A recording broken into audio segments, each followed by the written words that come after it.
And he got the phone and he say, "What? You say you lonely? If you think you're lonely now, wait until the night." Hung the phone up and went and jumped on the piano and started playing this little song, and all of them joined in. You know what I mean? And that's how that song became about. Did she get royalty check for I doubt it. I doubt it, Joe, that she got royalty check from it. Hello, you guys. This is Bobby Eaton, and you're watching Musicians Reveal with Joe Kelley.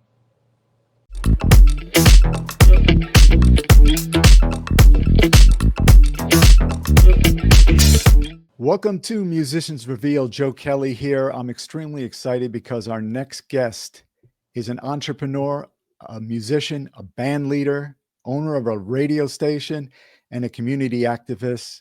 And he's got all those awards on the back of his wall. So he's been busy. He earned all that. And we welcome from Tulsa, Oklahoma, Bobby Eaton. How you doing, Bobby? Hey, man, I'm doing fine. How are you doing, Joe?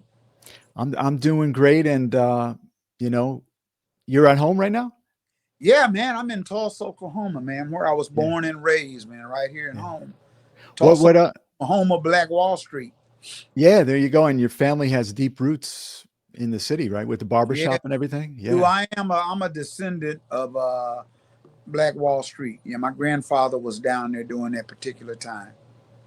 Tell us, people don't know, and I know a little bit about it, but tell us about the meaning of Black Wall Street and where it was and what it is now. Well, Black Wall Street took place in 1921 in the heart of Greenwood, which is here in Tulsa, Oklahoma, when a massive massacre took place and over 300 people, African-American people, got destroyed.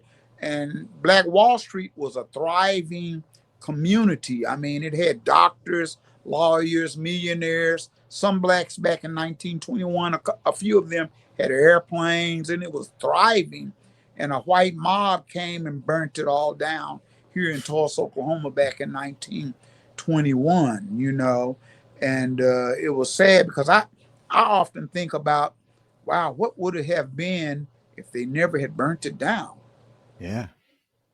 So you have family members going way back. Did you hear their stories about that? Yeah, well, you know what? I'm going to tell you, growing up as a kid here in Tulsa, we didn't talk about it. Nobody talked about it. That was a discussion that wasn't never talked about because the people who were in it didn't want to talk about it because they didn't want it to reoccur. So they never did talk about it. So my grandfather had the community barbershop back in the day. And whenever a stranger or somebody would come in there and they were talking about Black Wall Street, they would just shut up. They wouldn't talk about it anymore. Mm-hmm. Yeah, a lot of pain and anger, I'm sure. Yeah. I was able to catch the very end because they rebuilt it. Mm-hmm. After the massacre, after they burnt it all down and stuff, they came in, blacks came in and rebuilt Black Wall Street.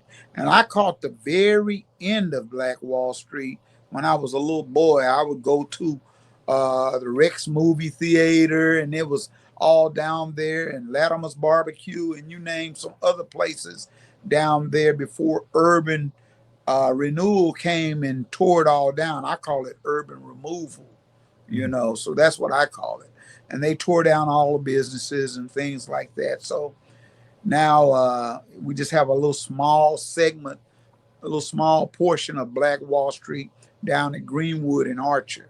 So, is that where the radio station is located? Well, I'm in Black Wall Street, but I'm over on Lansing Avenue, which I call the forgotten Black Wall Street.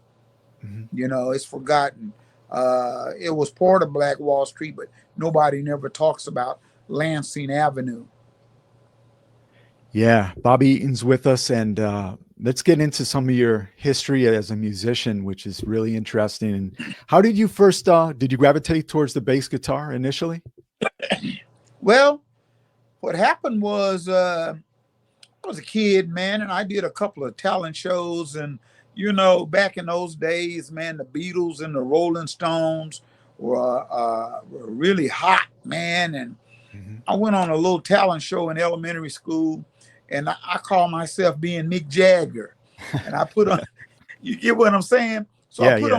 I put on my mother's wig. Right, Me and right, some other guys, we grabbed our mothers and them wigs, and we got out there, and I did can't get no satisfaction. And right, right. I was doing the James Brown singing I can't get no satisfaction. Wow. And all the girls were screaming and stuff like, like Rolling Stones Beatle. We had Beatle boots on and little Oh yeah. turtleneck dickies and things like that. And Yeah. we had that going on, man. And I said, wow, I kind of like this. This is kind of cool. So we did the little show. I'm talking about elementary school kid, Right. And I said, wow, I like music, man. So my grandfather had a trombone in his closet. It wasn't being played. So I gravitated to play that trombone. You know what I mean? So I started taking up trombone in elementary school. And so learning how to read notes and things of that nature right there. Hey, I flunked out in music. Wow. I got my band teacher flunked me in music. Wow. Why? Well, man, I wasn't really into it that tough. I got the trombone, but I wasn't rehearsed. I didn't learn all my lessons or nothing like that, and that kind of stuff. So, and plus, my grandfather cut his hair in the barbershop. Oh, okay. So you get what I'm saying? Yeah, so, yeah. Yeah, so it was one of them kind of things like that. Little Bobby, he ain't doing his work. He blah blah blah blah. So Right. Yeah. wow, that was part of that, man. And I flunked, made a big old F.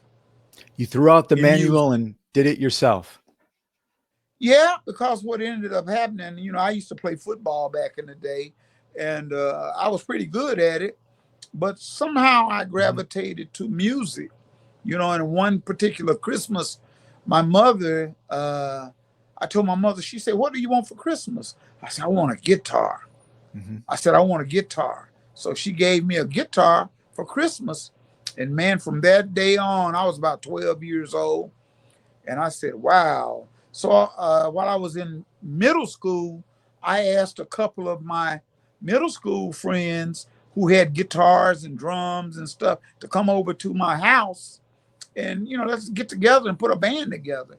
And that's how it all got started. How big was the band? Because I know your current band has a lot of players in it. Yeah, well, that particular band, man, back then, you got to understand, we were in middle school, and it was probably about 5 of us, something like that. I think me on bass, a guitar player, a drummer, saxophone player, maybe a singer or something like that. So we were just kind of like, and then we started playing at the school talent shows and things like that, and they were liking us, and yeah. And meanwhile, there were 2 black middle schools. There was Marian Anderson Middle School, and there were Carver Middle School, and these 2 black schools fed Booker T. Washington High School. They were the feeders for Booker T. Washington High School. So once I got up to Booker T. Washington High School is where I really met Charlie Wilson and others right there. We all got together and formulated our high school band up in there. Wow. So, yeah, the brothers Wilson, Robert. Yeah. You were with well, what happened with Gap Band, well, it's a long story. Charlie Wilson was in my band at the time. Right. I had a band that I started called the Liberators, which was a big 7, 8, 9-piece band. Charlie was in my band, and we were in high school playing for our teachers, and civic people around. We were in nightclubs, man. Wasn't even supposed to be in there playing. Charlie was sitting at the keyboards playing keyboards, and I was playing bass, and some other of our classmates and stuff playing. We were supposed to be chaperoned and stuff like that, but we were acting like bad boys. We was asking some of the older guys to buy us drinks and stuff. They would buy us a drink, and set it on the table over there. And Right. we go over there and sip the drink and get back up on stage. We were too young, man. Yeah. We were We all we did stuff like that. Yeah. were doing that kind of stuff, getting bottles of wine, drinking it, and playing on break and stuff. So we were doing that, and we would go to school the next day, and the teachers were walking the hall. They were in the club that night, and they said, "Boy, you guys sure sounded good last night. You sounded real good, man. Y'all was jamming." And Right. so we were saying, we was going to sleep, getting the girls to do our homework and stuff. You know what I mean? Wow. Me and Charlie and all of that. And so from that point on, we just loved music, man. We just loved Charlie and Melvin Dino Vice, which was a horn player. They became drum majors at Booker T. Washington High School back in 1971. And I was in the class of 72 back then. So I was a year behind them. So I played with the older guys, and Charlie was in my band. And the Gap Band was a 9-piece group at one time before it became the Wilson Brothers. It was a 9-piece group. They played across the street at a club called the International. We were at a club called the Gallery Supper Club. The Liberators were with Charlie Wilson. And Ronnie Wilson would come into the Gallery Supper Club, sit back in the back with his arms crossed, and just be upset because we had all the people. We had the crowd. We were the young guys, Joe. We were the young guys, and we were drawing in all the people because we were playing all of that new music. Charlie was singing Stevie Wonder songs and Donny Hathaway music, and we were playing Kool and the Gang in Chicago and stuff like that, and all of those type of songs, Shaft and you name it. We were playing it in this club that was jam-packed that nobody could get into it. Gap Band was across the street, and they really didn't have anybody in there at that time. That was a 9-piece Gap Band. Right. They had just got off a tour with Leon Russell. Oh, okay. Because they went on tour with Leon Russell. Leon took them out as his band on tour, So they were opening up for Rolling Stones and other people like that. So, but what happened was Ronnie decided to take Charlie from my band. And that's what he did. He offered Charlie $50 more to come across the street and join his band after he got through playing with my band, because we were kids. We had to get to bed so we could go to school. So we did an early set, like from 7 to maybe like 9 or 10. And then Gap Band did a set like from 10 to 3 or 4 in the morning playing at that club. Mm-hmm. And what ended up happening, Charlie was going back and forth, pushing his organ across the street. That's what he would do. Push the organ across the street over there with the Gap Band. Wow. And he is playing with the Gap Band. Meanwhile, my cousin, Julia Northington, who lived down in Langston University, was the band director down there for Langston University, which is a HBCU down there. He got another job at Central State University up in Ohio. So what did he do? They gave him some scholarship money to recruit students out of Oklahoma or wherever. He recruited the Liberators, my whole band. Wow. So he recruited, he recruited the whole band, and we went off to Ohio. So we went off to Ohio to Central State, and at that time you had all of those Ohio bands up there in Ohio, Lakeside, Rogers, Zapp, Slave, everybody was up there, man. Ohio Players, everybody was up there, and we were going to school up there. So we left Charlie behind. Charlie didn't go with us. Charlie had gotten married and stayed behind, joined the Gap Band. And while he was with the Gap Band, we was up in Ohio, we was up there playing, man. We were kicking it. We was kicking it without Charlie, but we wish we had that voice. We lost that voice. But at the same time, We broke up, came back. I came back to Tulsa. And when I got back to Tulsa, the Gap Band was kicking it hard, man. By that time, Robert Wilson had joined the Gap Band playing bass at 14 years old. Wow. And they were, man, and they were just kicking it real strong and heavy, man. And I was like, wow, man, Charlie, man, y'all sounding great. So we were all remained friends because we all knew each other and grew up together and stuff like that. So they decided to take off to LA because, Leon had let them go, and he didn't want to deal with craziness no more. So he let them go and they went off to California. And I was playing with another band in Tulsa. I had joined another band and I decided all of a sudden, Charlie had called me. He said, hey, man, Ike and Tina Turner need a bass player. I said, what y'all doing, man? He said, man, we're in the studio with Ike. Me and Robert in the studio with Ike working, doing songs and doing tracks and stuff. I said, really? He said, yeah, man, Dooney gonna come back home. Dooney is Mitchell Dooney Edwards. He gonna come back home, man, and maybe you could ride back with him. So Dooney came back. Dooney was a drummer who helped bring them out there. So and he was a good friend of ours too. He played drums with the Liberators. And he came home and I said, hey, man, let me catch a ride. And that was it. Caught a ride. Yeah. Yeah, caught a ride and came on back to LA. How was Ike and Tina in the studio?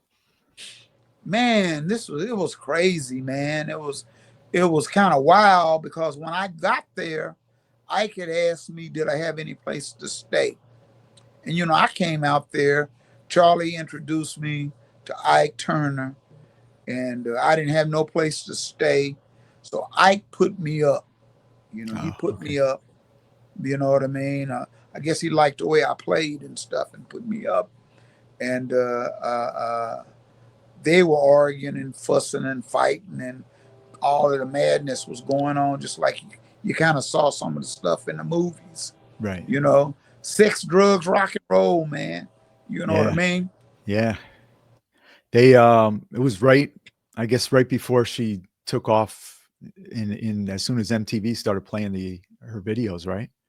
A little before that. Yeah, that's what it was. It was right at that time, and I'll never forget the day when his secretary, which was one of the Ikeettes, she came over, Ann Thomas, she came over and gave me she said, hey, here's a check right here.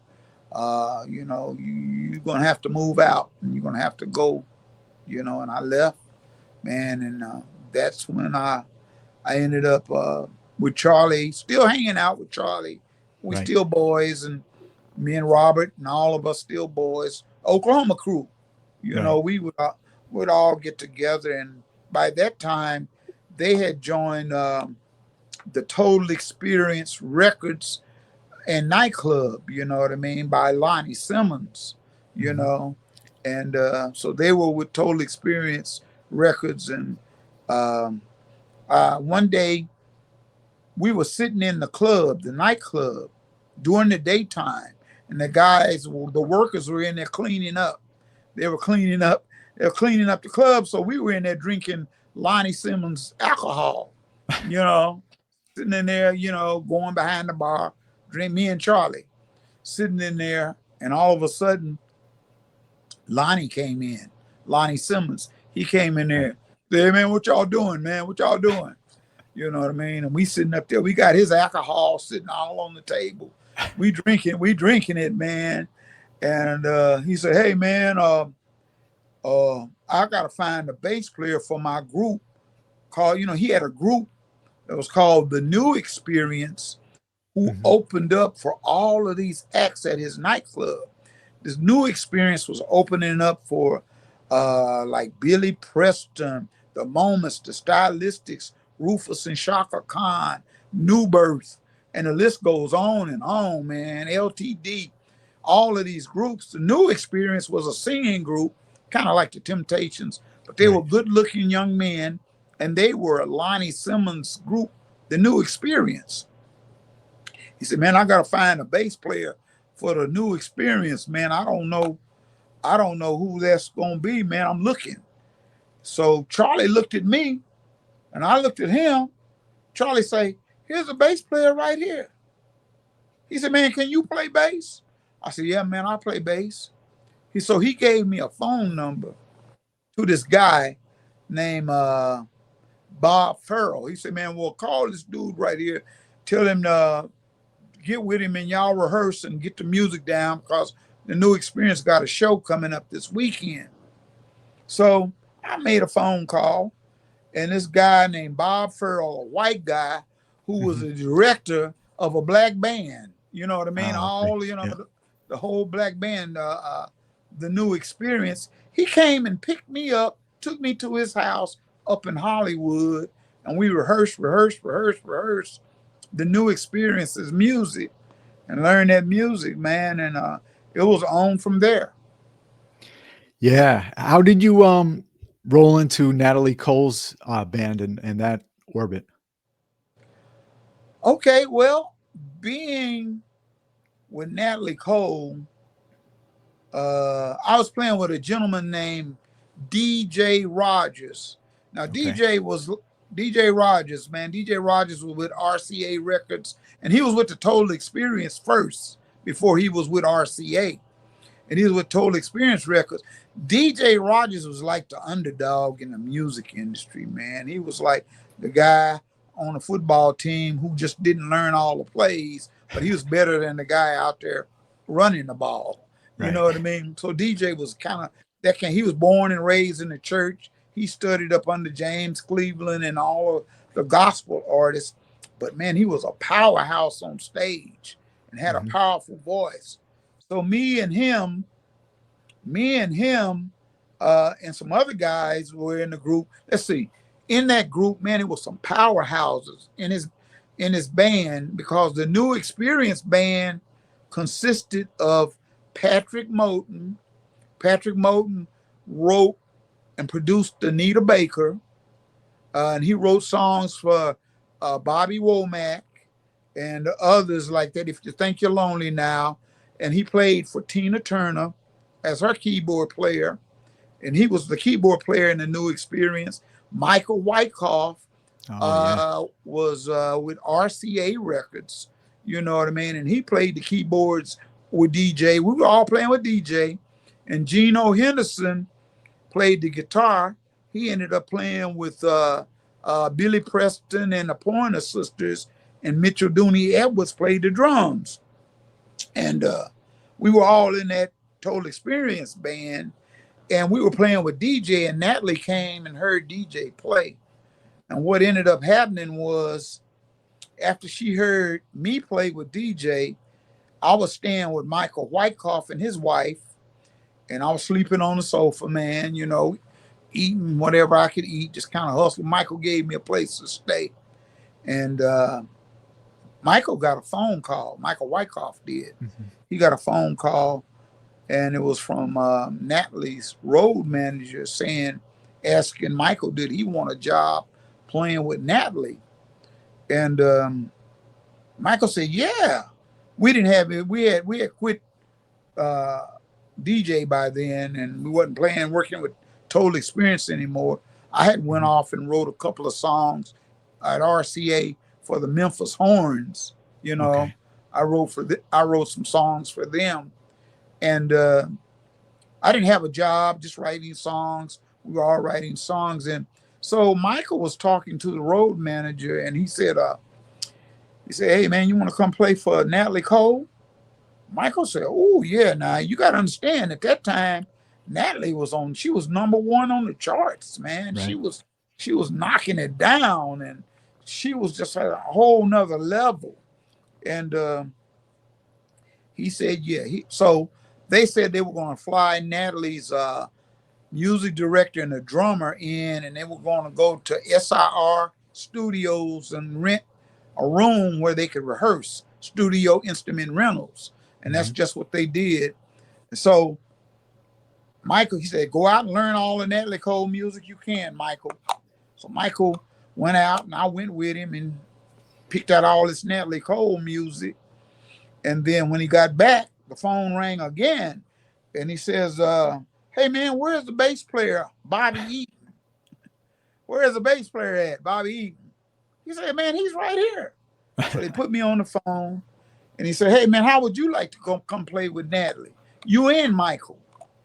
I said, oh yeah, I can do that. You know what I mean? I can do that. Mm-hmm. So me and Michael got in the room and woodshed. All we did was practice, learn all her music. Back then, you know, they had them little Sony Walkmans and stuff. Yeah, I remember those. Yeah. Little Sony Walkmans and the little headphones on.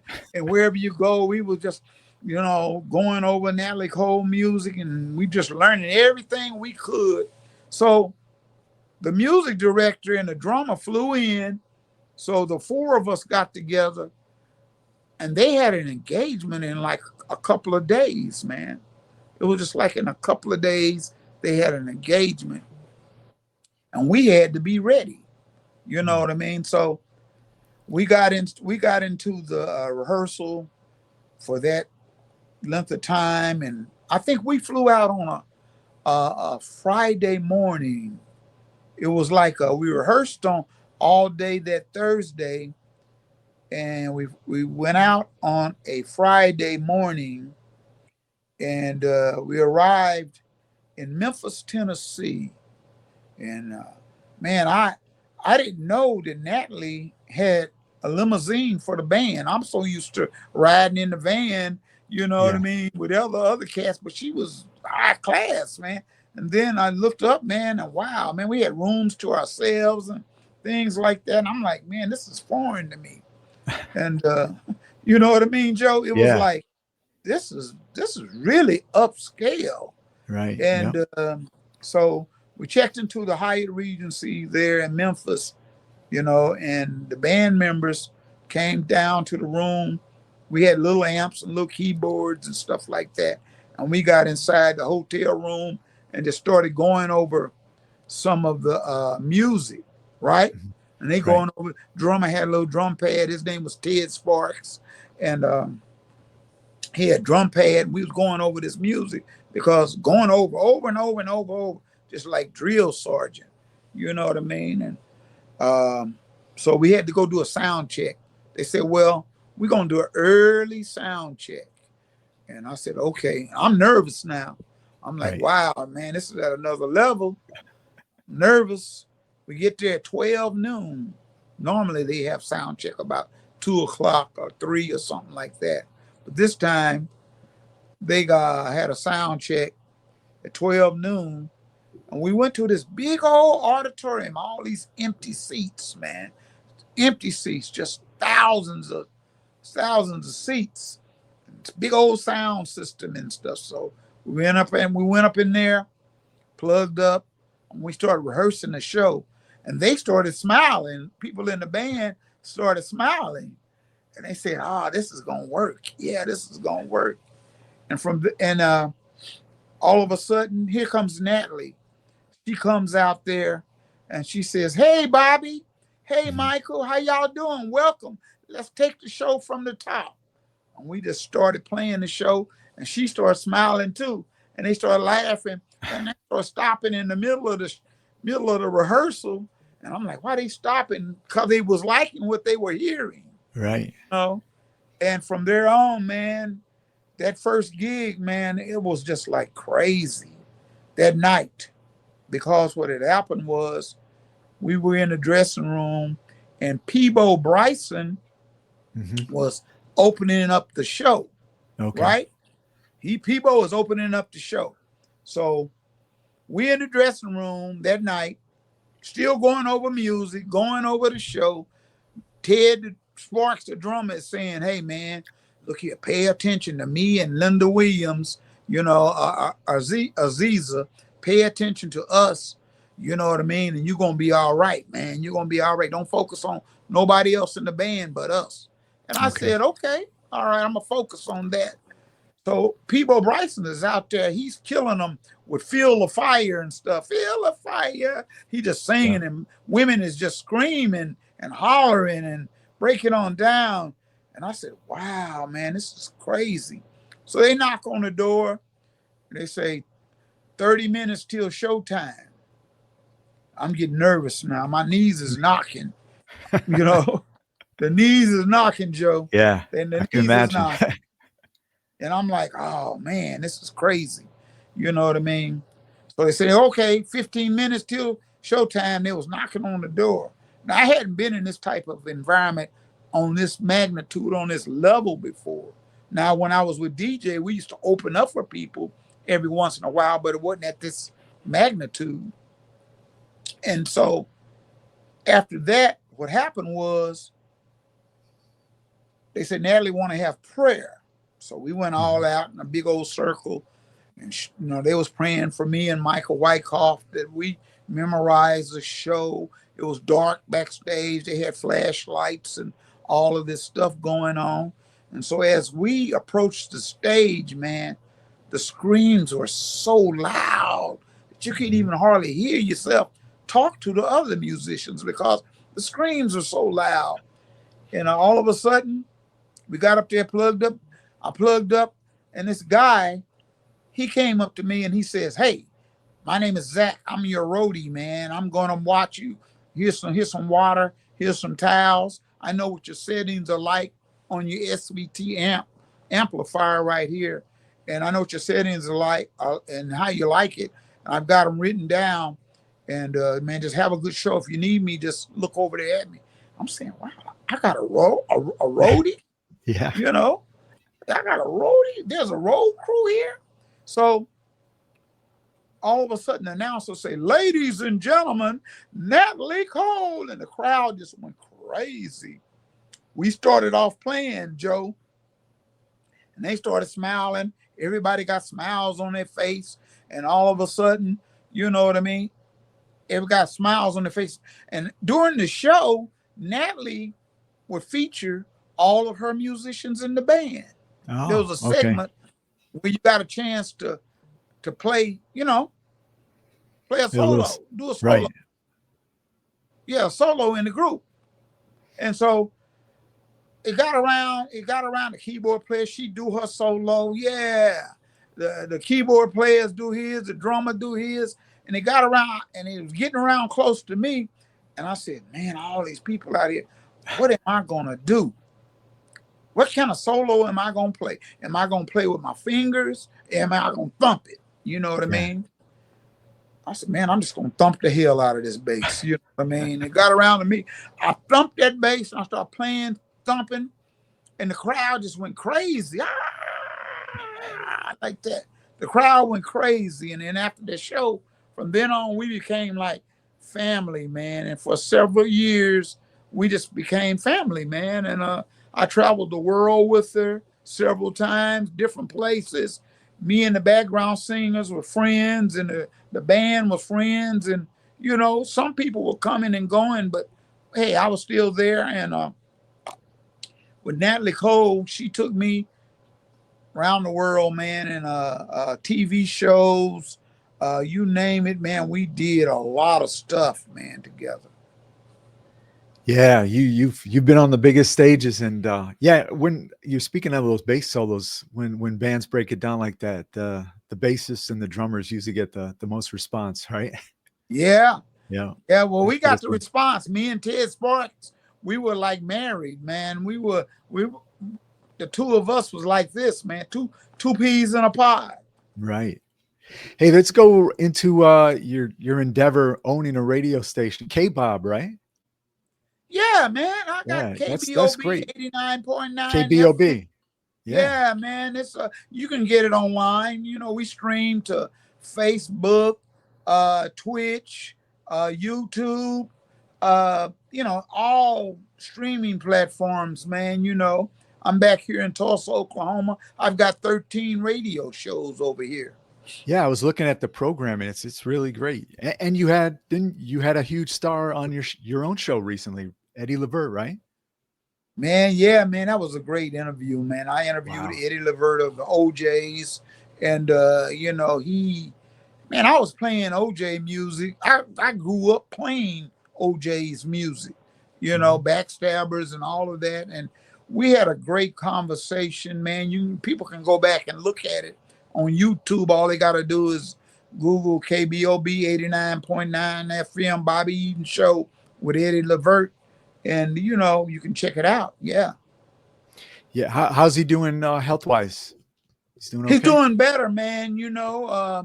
He's it comes with age, man. Yeah, the older you get, the more you're not able to jump around and holler and scream. You know what I mean? Like you used to do. I can't do it all that much more. No, in my band, So right. It's an age thing.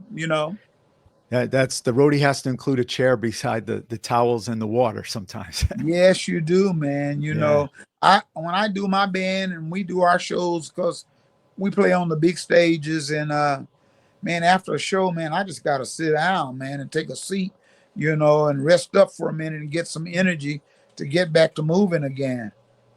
Yeah, you played the music festival. There's a big one out your way in May, right? Huh? What did you say? You did a big music festival in May, right? Oh yeah, they have a big music festival here called Mayfest, and Mayfest, thousands of people come, and I was just shocked, man, that all the community and people who knew me came out, man, to hear my band. They were out there in lawn chairs, and when the lady got off the stage, her name was Caitlin Butts.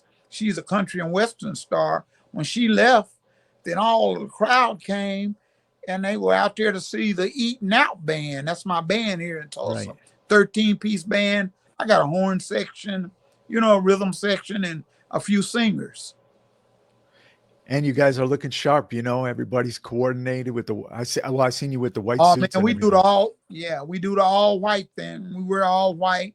We run around the stage and we perform. And we do a lot of old school classics, man, back in the 70s and 80s music. We play that because it's kind of lost because people are not doing that today. Yeah. Nothing beats going to a show, seeing a live band and going home. And as far as a fan, that legal high that you get from seeing great performances. Man, I get that high, man, whenever I play these songs, man, because thank God, man, I'm able to still play the bass guitar. Some of us in the industry have went on and passed on, to glory. And I'm still able to get out here and play and talk to old friends and, people like Charlie Wilson and still carrying the torch out there, I correspond with a whole lot of groups and people who are in the industry who are still doing it. Yeah. I mean, it's encouraging. I mean, Charlie he's almost had two different careers with the Gap band and then the solo work. He sounded great. I saw the NPR small desk performance. Oh man, the tiny desk performance. One thing about Charlie is it's the voice. You could put that voice on a car. He's on a cartoon character, called Gracie on YouTube, and it's Charlie Wilson, man. It's just that voice. Right. It's just so unique. And now I heard that voice before the world heard the voice, before anybody actually heard Charlie Wilson's voice. That voice was with us back in old Liberator days and the high school days, and back in those days. You go back to Charlie pushing the organ across the street into the next club. Yeah, man. And that's a cool story. Yeah, he would push that organ across the street when he finished up with us, because Ronnie really didn't give him too much of a choice, Right. And then they started when Robert got there and Charlie got there with the Gap band across the street. The Greenwood, Archer, and Pine Street band, which stands for the Gap band, and through a typographical error, that's how the Gap band became, Oh, okay. The Gap band. Greenwood, Archer, and Pine Street were the main streets in Black Wall Street. The last time I saw the Gap band was in Brooklyn, New York, an outdoor festival. It was the Gap band and the Time were more staying the Time. And the Gap Band ran a little over into the time set. So when we went to hang out with the time after, there was a little, they weren't too talkative, but they were all friends. It's just a scheduling thing. So let's Yeah. talk. Yeah, go ahead. Go ahead. Well, I mean, Gap Band was Gap Band. That's all I could say is Robert, Ronnie, and Charlie. They were who they were, and they, they did what they did. The two Wilson brothers are gone now. Ronnie and Robert are no longer with us, man. And I miss those brothers right there. And they're no longer with us. And we had some great times together, man. We did. We never did disconnect. You didn't. Me and Raymond Calhoun was just talking about. Raymond played with the Gap Band for years. Yeah, the drummer. Yeah. Yeah, drummer. And we were just talking about days with the Gap Band and days with Yarborough and Peoples. And, we just recently we just lost Cave and Yarborough. Right. And time brings about a change, and we all got some memories and some history together. Me and all of these musicians, man. I know a lot of them, man. Yeah. It's always cool eavesdropping on, when the musicians hang out backstage and like you said, they're trading tales. Hey, you remember this and this guy? And, oh man, all of that gotta be fun. I can, all of those guys with DJ Rogers, a lot of them have went on to glory, man, and they did some iconic things in music and in the industry. Michael Wyckoff, Patrick Moten, DJ Rogers, all of them, man, they were awesome, man, because I played with Bobby Womack, and because Patrick Moten was his band director, and I played, when I wasn't playing with Natalie, I could play with Womack, and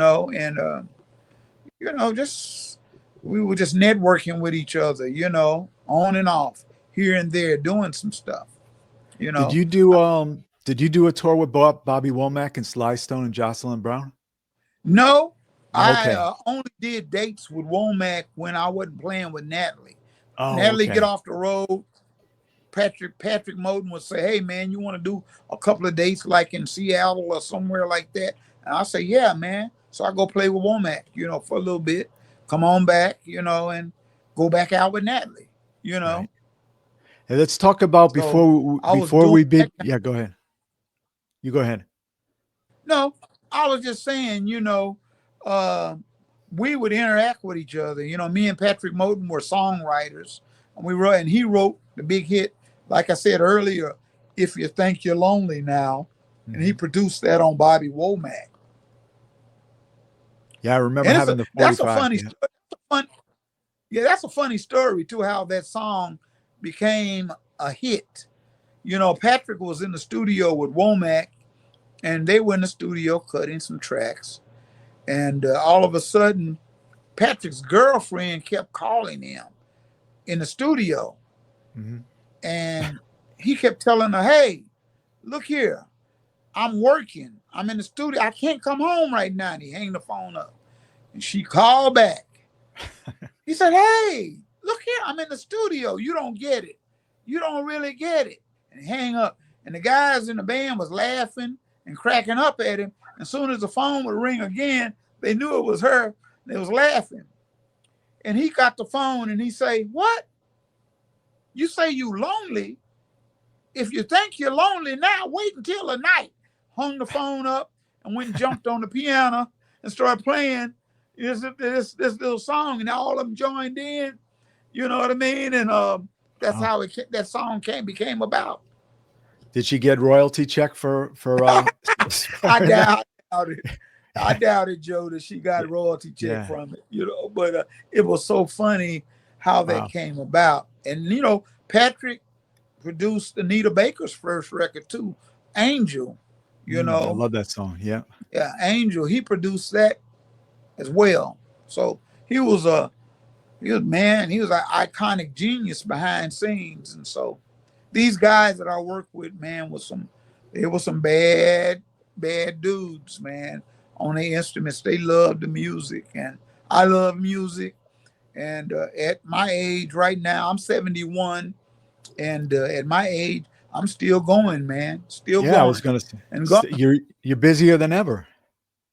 Yeah, man, I'm busy, man. This radio station got me going. I'm playing music in my band.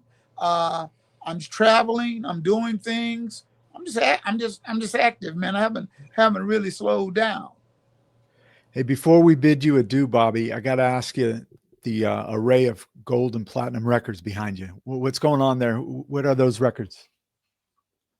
Oh man, these are Natalie Cole records, man. Okay. Those are records that I got awarded with Natalie Cole, and one of them is Natalie Cole and Peebo Bryson.